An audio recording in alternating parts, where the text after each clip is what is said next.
Hey guys, in this video I will show you how to fix error 54 in Valorant. Alright, let's begin. First, open the Riot client. Click your profile icon in the top right corner and go to Settings. Select Valorant from the list and click Repair. This will check your game files for any corruption.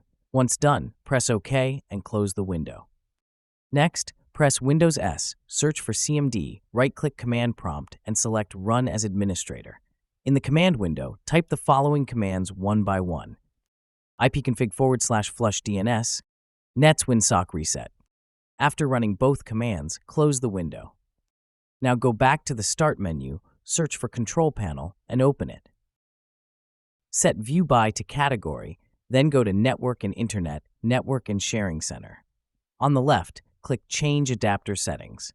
Find your active network connection, right-click it, and choose Properties. Scroll down and select Internet Protocol version 4, then click Properties. Under the DNS section, choose Use the following DNS server addresses and enter. Preferred DNS server, 8.8.8.8.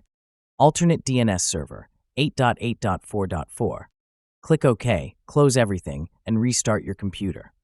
So that's basically how you can fix error 54 in Valorant. And that's it for this video. If you find this helpful, consider subscribing and giving this a big thumbs up. Thanks.